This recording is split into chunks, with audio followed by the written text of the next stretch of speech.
এই ডকুমেন্টেশনে মোট 8টা পয়েন্ট থাকতে পারে। এলা প্রমাণ করা যাবে, ডকুমেন্ট রেডি করা যাবে, খুব বেশি কষ্ট করতে হবে না। আরো কিছু চাইলে যুক্ত করা যেতে পারে। এটা মোটা দাগের ডকুমেন্টেশন। কি কি? 1 নম্বর হচ্ছে জয় বাংলা একটা বর্ণবাদী রেসিস্ট একটা স্লোগান। এটা বাঙালি সুপ্রিমেস্ট স্লোগান, এটা সাম্রাজ্যবাদী স্লোগান, এটা বাংলাদেশের সকল জাতি আর ভাষার উপরে হামলার স্লোগান, এটা বাংলাদেশ রাষ্ট্রের সীমানার মধ্যে থাকা যতগুলো ভাষা আছে, যতগুলো জাতি আছে, সবার উপরে বাঙালির দখলদারিত্ব নিশ্চিত করার স্লোগান। সে দখল করে নিতে চায়, সে জয় করতে চায়, এমনকি জাতিসংঘের ইন্টারন্যাশনাল চুক্তিরও এটা ভায়োলেশন। এইটাকে ভায়োলেট করে ভারতীয় বাংলার সাথে মিলতে চায়। সোনার বাংলার জিকির কইরা বাংলাদেশকে একটা বর্ণবাদী রাষ্ট্র হিসেবে দেখাইতে থাকে। এইভাবেই কট্টর জাতীয়তাবাদী জিকিরের ভিতর দিয়া আওয়ামী লীগ ফ্যাসিজমের 1 নাম্বার শর্ত পূরণ করে। 2 নাম্বার, আওয়ামী লীগ একটা গণতন্ত্র বিরোধী শক্তি। 2008 সালে ইলেকশনের ভিতর দিয়ে ক্ষমতা দখলের পর গণতান্ত্রিক রাজনীতি, জনগণের মিছিল, সমাবেশ, এগুলোর অধিকার অস্বীকার করে আওয়ামী লীগ। ইলেকশনের সিস্টেমকে ধ্বংস করে দেয়, নিজের ক্ষমতাকে নিজেই সে রিনিউ করে, সেলফ রিনিউয়ালের মতো। মানুষের ভোটের দরকার নাই, নিজেই সে একটা সিস্টেম বানায় ফেলে যেটা ভোটের মতো দেখা যায় কিন্তু আসলে ভোট না। জনগণের কনসেন্টের কোনো তোয়াক্কা না কইরা আমলা পুলিশ দিয়া ক্ষমতা দখল করে রাখে। এমনকি এটা আওয়ামী লীগের জন্য নতুন ঘটনা না। 1973 সালের ইলেকশনেও ভোট ডাকাতি করছে, অপোজিশনের ক্যান্ডিডেটকে কিডন্যাপ করছে, এই ইতিহাস আওয়ামী লীগের আছে। এবং তারপরে 1975 সালে সমস্ত পলিটিক্যাল দলকে ব্যান কইরা বাকশাল বানায় মুজিব নিজেকে বাদশাহ, আজীবনের রাজা প্রেসিডেন্ট ঘোষণা করছিল। হাসিনা যে শেখ মুজিবের এই বাকশাল থেকে বাইর হয়ে আসছে তা না, নামটা দেয়নি বাকশাল, কিন্তু এটা করছে ডাবল বাকশাল। বাকশালের পক্ষে মিডিয়ায় কলাম লেখা হয়েছে, বই ছাপা হয়েছে, হাসিনার বুদ্ধিজীবীরা এই বই ছাপাইছে, কলাম লিখছে। নিজেদের শাসক বাছাইয়ের যে নাগরিকদের এখতিয়ার সেটা ডাকাতি কইরা আওয়ামী লীগ ডেমোক্রেটিক কমিটমেন্টকে অস্বীকার করছে এবং জাতিসংঘের যে মানবাধিকার কনভেনশন, যেটার একটা অন্যতম প্রধান বৈশিষ্ট্য হচ্ছে ভোট দেওয়ার অধিকার, সেইটা কায়রা নিছে। ওইটা ভাঙ্গা ফ্যাসিজমের আর একটা শর্ত পূরণ করছে।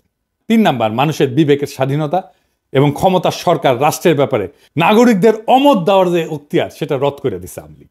আওয়ামী লীগের ক্ষমতা এবং সরকারের বৈধতা নিয়ে প্রশ্ন করাকে রাষ্ট্রদ্রোহিতা বলছে এবং রাষ্ট্রের বিরুদ্ধে ষড়যন্ত্র হিসেবে দেখাইছে এবং দেখাইয়া নাগরিকদের জেলে ঢুকাইতো শেখ হাসিনার আওয়ামী লীগ। ফলে হাসিনার শাসনের এখতিয়ারকে প্রশ্ন করার মতো কোনো মিডিয়াকেও থাকতে দেয় নাই। সমস্ত মিডিয়াকে সরকারি প্রোপাগান্ডা মেশিন বানায় তুলছিল হাসিনা এবং নিজেদের ডেফিনেশনের উন্নয়নের মিছা কথা প্রচারে রাষ্ট্রের সকল দপ্তর এবং বেসুমার টাকা পয়সা ঢালছিল তারা। এমনকি প্রাইভেট প্রতিষ্ঠান যেমন মোবাইল কোম্পানিগুলোকে বাধ্য করছিল তাদের প্রোপাগান্ডা প্রচারে। 4 নাম্বার, হিটলারের একটা বাহিনী ছিল, গেস্টাপো বাহিনী। ওই রকম বাহিনীর মতো এজেন্সি বানায় হাসিনা জনগণকে বন্দি করছে, যখন খুশি যে কাউকে তুলে নিছে, টর্চার করছে। তার তো জেল ছিলই, যাদেরকে সে জেলে নিতে পারবে না তাদেরকে আনরেজিস্টার্ড জেলে ঢুকায় রাখছে দিনের পর দিন। হরদম গুমফুম চালাইতে থাকছে হাসিনার এজেন্সিগুলা। বিদেশে যে সমস্ত বাংলাদেশি হাসিনার এই টর্চার, গুমখুন, বৈধতা নিয়ে প্রশ্ন করছে, তাদের দেশে থাকা আত্মীয় স্বজনদেরকে জেলে ঢুকাইছে এবং গুমের হুমকি দিয়া বিদেশে থাকা অ্যাক্টিভিস্টদের থামানোর চেষ্টা করছে হাসিনা। এমনকি দুধের শিশুকেও জেলে আটকাইয়ে রেখা তার বাপ মাকে ব্ল্যাকমেল করছে, বাচ্চাকে খাইতে না দিয়া তার বাপ মাকে বাধ্য করার মতো কাম করছে হাসিনার এই এজেন্সি। 5 নাম্বার, রাষ্ট্রের সকল দপ্তরকে দখলের মধ্যে দিয়া সরকারের প্যারাল কোনো প্রতিষ্ঠান থাকতে দেয় নাই হাসিনা। গুড গভর্নেন্স মানে তার একটা শর্ত আছে। এই গুড গভর্নেন্সের শর্ত হিসেবে সরকারকে চেক দিতে justice system, election commission, local government, parallel প্রতিষ্ঠান বানায় ব্যালেন্স অফ পাওয়ারের স্ট্রাকচার দাঁড় করানো দরকার। পাবলিক সার্ভিসে নিজ দলের কর্মীদের ঢুকেছে। বায়োডাটা নিয়ে যাই কিংবা যখন প্রশ্ন করি যে এই ব্যক্তি এরা সুযোগ্য, উনি জিজ্ঞেস করেন এরা কি ছাত্রলীগ করেছে। পুলিশকে দলের একটা আলাদা শাখা বানাইছে, আমরা বলতাম পুলিশ লীগ। পুলিশের মধ্যে আওয়ামী লীগের কর্মী ঢুকাইছে, দলে দলে, 1-2 না। ইলেকশন কমিশনকে দলের এজেন্ট বানাইছে। এমনকি আদালত হাসিনার অধীনে একটা দপ্তর হয়ে গেছে। দলের লোকজনের দেদারসের জজ বানাইছে, হাসিনার হুকুম না মানা জজদের খেদায় দিছে। এই সমস্ত ঘটনার মধ্যে দিয়ে জাস্টিস সিস্টেম এতই সরকারের অধীন হয়ে পড়ে যে পুলিশ বাহিনীর আদালত নামে আজব একটা জিনিস বানায় তারা। পুরা জাস্টিস সিস্টেমকে পুলিশের অধীন দপ্তর হিসাবে এতটাই নর্মাল করে তোলে হাসিনা যে একজন আসামিকে আদালত আর পুলিশের রিমান্ডে পাঠায় না। আপনারা দেখছেন না, পত্রিকায় লিখতেছে পুলিশ রিমান্ডে নিছে, এইভাবে নিউজ লেখা শুরু করে। রিমান্ডে তো পুলিশ নিতে পারে না, রিমান্ডে আদালত পাঠায় পুলিশের কাছে, কিন্তু মিডিয়া লেখে পুলিশ রিমান্ডে নিছে, মানে রিমান্ডে নেওয়ার অধিকার দায়িত্ব এটা নাকি পুলিশের। কি চমৎকার জাস্টিস সিস্টেম। 6 নাম্বার, ফ্যাসিজমের জন্য আদি আদি ইতিহাসের দিকে তাকাই, তাহলে দেখবো যে ফ্যাসিবাদের মূল যে তাত্ত্বিক মুসোলিনি ইটালি, তার সাথে হাসিনার আওয়ামী লীগের আরেকটা মিল আছে। মুসোলিনি ক্ষমতা ধরে রাখতে পারতেছিল না এবং সেই জন্য হিটলারের কোলে উঠা নাজি প্রোটেকশনের ক্লায়েন্ট হয়েছিল। একই ফর্মুলায় হাসিনাও ক্ষমতা ধরে রাখতে পারতেছিল না, সে ইন্ডিয়ার কোলে উঠা ইন্ডিয়ার প্রোটেকশনে দখলে রাখছিল বাংলাদেশ। 7 নাম্বার, ফ্যাসিজমকে যদি সাকসেসফুল করতে হয় তাহলে পাবলিক এডুকেশন সিস্টেমে পুরোটা দখল করিয়া মগজ ধোলাই করিয়া দরকারি নাগরিক মন বানাইতে হয়। এই ব্যাপারে হাসিনার তো চেষ্টা তোর অন্ত ছিল না। পাঠ্য বই সিলেবাস নিয়ে সে কি করছে সেটা তো দেখছেন। নাগরিকদের মগজ ধোলাই করতে, নয়া জেনারেশনের মন বানাইতে ফ্যাসিজমের দরকার হয় আইকন, রেটরিক, ন্যারেটিভ। হাসিনার ফ্যাসিজমের আইকন হিসেবে তাই সে এবং তার বুদ্ধিজীবীরা তার বাপের ছবি মূর্তিতে সয়লাভ করে ফেলে সারা দেশ। মূর্তিতে চুমা দেওয়া, সালাম করা, প্রণাম করা, এইটা শুরু হয়ে যায়। হাজার হাজার কোটি টাকা জনগণের টাকা আর জায়গা খরচ করে হাসিনা শেখ মুজিবের মূর্তি আর ছবি বসাইতে থাকে। আর রেটরিক ন্যারেটিভ হিসেবে মুক্তিযুদ্ধের চেতনা, সোনার বাংলা, রাজাকার, আল বদর, পাকিস্তানি অত্যাচার, এই সমস্ত বয়ান তৈরি করে। শেখ মুজিবের বক্তৃতা, উন্নয়নের গান বাজাইতে থাকে হরদম। হাসিনার প্রোপাগান্ডা মিডিয়া এমনই নির্লজ্জ যে পদ্মা ব্রিজের মধ্যে একটা ব্রিজ, একটা স্ট্রাকচার, পদ্মা ব্রিজ বানানো নাকি মুক্তিযুদ্ধের সমান একটা ঘটনা, চিন্তা করেন। আর এই পুরা প্যাকেজ ঢুকানো হয় টেক্সট বুকে। বাচ্চাদের স্কুল জিন্দেগি পুরাটাই কাটাইতে বাধ্য করা হয় এই আইকনোগ্রাফি আর বয়ানের ভিতরে।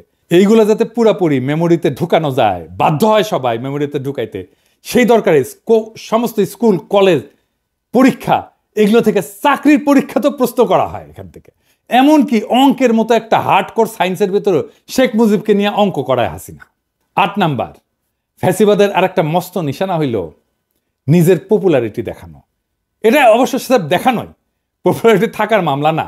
এইটা করার জন্য তারা প্রায় ইলেকশনের বাহানা করে, ইলেকশনের মতো একটা সিস্টেম করে।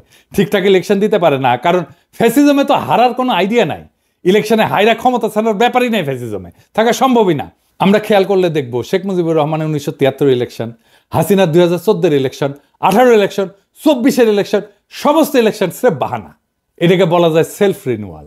আমি কইছিলাম হাতমারার নির্বাচন, নাগরিকদের ক্যান্ডিডেট হওয়া বা ভোট দেওয়ার ঘটনা ছিল না মোটেই। আর এই কামে তারা রাষ্ট্রের সকল দপ্তর দখল কইরা পুলিশ, আমলা, প্রশাসন সবকিছু দিয়া এই বাহানা বাস্তবায়ন করছে। ফ্যাসিবাদের যে ক্লাসিক এক্সাম্পল, সেই ক্লাসিক এক্সাম্পলের এই অভিজ্ঞতাগুলো হাসিনা আমাদেরকে দিছে। কিন্তু বাংলাদেশের এই লোকাল ফ্যাসিজমের বাকশালের আরো কিছু নিশানা আছে যেগুলা ক্লাসিক ফ্যাসিজমের বাড়তি, মানে মুফতে পাইছি, বেশি পাইছি আমরা। হাসিনা তো ফ্যাসিজম দিছে, ফ্যাসিজমের বাইরেও আরো কিছু দিছে। কি সেটা? সেই কারণে হাসিনার ফ্যাসিজমটা আদতে হিটলারের ফ্যাসিজমের চাইতেও খারাপ। কেমনে সেটা দেখি। ধরেন ফ্যাসিজমকে যদি আমরা একটা রাজনৈতিক মতবাদ হিসেবে দেখি, সেটার একটা তাত্ত্বিক এবং প্র্যাকটিশনারের নাম হচ্ছে মুসোলিনি, ইটালির, এবং তারপরে হিটলার। তাহলে দেখবো যে নিজের দেশ নিয়ে তাদের কিছু ভাবনা ছিল, তাদের একটা বিশাল একটা জাতীয়তাবাদী ইগো ছিল, অহংকার ছিল, একটা ইকোনমিক জার্নি ছিল। মুসোলিনি বা হিটলার দেশের জিডিপি বাড়াইতে মন দিছে। তাদের জুলুমের একটা বড় জমিন ছিল ন্যাশনাল ক্যাপিটাল এবং প্রোডাকশন। প্রথম বিশ্বযুদ্ধের পরে মাত্র কয়েক বছরের মধ্যে তারা ন্যাশনাল প্রোডাকশনকে এমন জায়গায় নিয়ে গেছিল, একটা বিশাল বড় জায়গায় নিয়ে গেছিল। এই কাজে তারা কনসেন্ট্রেশন ক্যাম্পের বন্দীদের শ্রম ইউজ করছে, কিন্তু নিজের দেশের উন্নয়ন, নিজের দেশের উন্নতি তারা প্রচুর করছিল। তাদের একটা বর্ণবাদী গর্ব ছিল যে তারা দেশের জন্য অনেক কাজ করছে। কিন্তু হাসিনা বা মুজিব বাংলাদেশের মানুষকে ঘেন্না করত। তাদের গর্ব হইল তারা বাগদাদ থেকে আসছে, তারাও বর্ণবাদী, কিন্তু এই বর্ণবাদ দেশ বা দেশের মানুষ নিয়ে গর্ব করা না, বরং ঘেন্না করা। এখানে কইতে পারেন যে জিয়া রহমানের দলও তো জাতীয়তাবাদী, ন্যাশনালিস্ট। তাহলে জিয়ার দলের সাথে মুজিবের দলের এই ন্যাশনালিজমের মধ্যে কি তফাৎ? আসেন এটা একটু বুঝে দেখে, এটা খুব চমৎকার একটা বিষয়। হাসিনা বা শেখ মুজিব বাংলাদেশের মানুষকে ঘেন্না করত। তাদের গর্ব হইল তারা বাগদাদ থেকে এখানে আসছে। তারা বর্ণবাদী, কিন্তু এই বর্ণবাদ দেশ বা দেশের মানুষকে নিয়ে গর্ব করার মধ্যে বর্ণবাদ না, বরং ঘেন্না করার মধ্যে বর্ণবাদ। আর জিয়াউর রহমানের জাতীয়তাবাদ, এটা জাতীয়তাবাদ, কিন্তু এটা দেশের মানুষকে নিয়ে গর্ব করার জাতীয়তাবাদ, ঘেন্না করার জাতীয়তাবাদ না। হাসিনার কাছে বাংলাদেশ তার বাপের বানানো দেশ, বাপ তার এই দেশটাকে স্বাধীন করে দিয়ে গেছে, এর মালিক সে, এটা তালুকদার সে। এখানে হাসিনা আওয়ামী লীগ এখানে ডাকাতি করবে, কামাই করবে, তারপর পয়সা পাচার করে দেশের বাইরে নিয়ে যাবে। এই দেশ তো তার না, এই দেশে সে দয়া কইরা থাকে। এই কারণে হাসিনার বাকশালে শিল্প উৎপাদন এগুলো লাফায় লাফায় বাড়েনি মুসলিন হিটলারের মতো। জাতীয় সম্পদ মজবুত হয়নি, বরং কমছে। ব্যাংক ডাকাতি কইরা পাবলিক মানে বিদেশে পাচার করছে। এইভাবে আমরা একটা লোকাল ফ্যাসিজম পাইছি বাকশাল নামে। এইটা শাসনের পদ্ধতি হিসেবে ফ্যাসিবাদ, কিন্তু রাজনৈতিক মতবাদ হিসেবে ফ্যাসিজমের যে একটা কট্টর ন্যাশনালিস্ট একটা দেমাগ অহংকার থাকে সেটা নাই, সেটা গড় হাজির। মুসলিন হিটলার টর্চার জুলুমের ভিতর দিয়ে নিজ দেশকে পাওয়ারফুল করে তুলছে, যুদ্ধের তাগত পয়দা করছে নিজ দেশে। আর হাসিনা উল্টা বাংলাদেশকে জুলুম করছে, কিন্তু আস্তে আস্তে দুর্বল করছে। জাতীয় যে অহংকার সেটাকে পুরাপুরি কোরবানি দিয়া শুরু থেকে ইন্ডিয়ার দাস রাজ্য হিসেবে বাংলাদেশকে তৈরি করছে এবং লুটপাট করছে। তার মানে এখানে হাসিনা লোকাল মাফিয়া গডমাতার। ফ্যাসিজমের সমস্ত পদ্ধতি সে কায়েম করছে, কইরা তার তালুকদারি কায়েম রাখতেছে এবং ডাকাতি কইরা বিদেশে পাচার করতেছে পাবলিক মানি। এই জন্যে বাকশাল হাসিনার শাসন ফ্যাসিজমের চাইতে খারাপ আসর রেখে গেছে, বাংলাদেশকে ফতুর কইরা রেখে গেছে হাসিনা।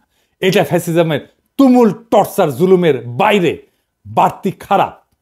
ফ্যাসিজমে তো টর্চার জুলুম আছেই, হাসিনার শাসন ফ্যাসিবাদের টর্চার জুলুম চাইতেও অধিক বেশি কিছু, আরো বাড়তি খারাপ। হিটলার মুসলিনি যেখানে তার দেশকে অন্তত ধনী বানাইতে কাজ করছিল, সেইখানে হাসিনা দেশটাকে ফতুর কইরা দিছে। মোটের উপরে বাকশাল এমন একটা রাজনৈতিক বন্দোবস্ত যেটা শাসনের সিস্টেমটা উপনিবেশিক কলোনিয়াল, আর যেটা চালানোর পদ্ধতি ফ্যাসিজম। এই জন্যে নতুন রাজনৈতিক বন্দোবস্ত কথাটা আসছিল। এখন বলেন, নির্বাচন দিলে কি দেশটা ঠিক হবে? আর হবে না। বাংলাদেশের সমস্যা নির্বাচনে কাটবে না। এই আওয়ামী লীগকে রাজনীতি করতে দেওয়া উচিত। যারা আওয়ামী লীগকে রাজনীতি করতে দিতে বলে তারা কি আদৌ রাজনীতি বোঝে? তার মানে রাজনৈতিক বন্দোবস্তটা আমাদের জন্য কত জরুরি দেখেন। পুরো সিস্টেমের খোল নলসে পাল্টাই দিতে হবে। এটা পাল্টাই দিতে না পারলে বাংলাদেশকে ফতুর হওয়া থেকে বাঁচাইতে পারবেন না। ওই একইভাবে বাংলাদেশের সম্পদ লুট হয়ে যেতে থাকবে। এটা থেকে মুক্তির জন্যই জুলাই অগাস্ট বিপ্লবে আমাদের ছাত্ররা, আমাদের সন্তানেরা রক্ত দিছিল। ওইটাকে সফল করে তুলতে হলে বাংলাদেশ রাষ্ট্রের আমূল সংস্কার ছাড়া কোনো উপায় খোলা নাই আমাদের হাতে। ওই রাস্তায় আমাদের যাইতেই হবে, ওটাই আমাদের পথ এবং সেই পথে আমরা হাঁটবো। নির্বাচন দূরে থাকো, আগে বাংলাদেশকে রক্ষা করো, বাংলাদেশকে ফতুর হওয়া থেকে বাঁচাও, বাংলাদেশকে ফ্যাসিবাদের আসর থেকে বাঁচাও, বাংলাদেশ থেকে ফ্যাসিবাদের সমস্ত চিহ্ন দূর করার পথে হাঁটো। বাংলাদেশ ওই রাস্তায় হাঁটতে চায়, আমাদেরকে ওই রাস্তায় হাঁটতে দেন। আমরা ওই রাস্তায় হাঁটবই, আমরা বাংলাদেশকে ওই রাস্তায় নিয়ে যাবই। ইনকিলাব জিন্দাবাদ।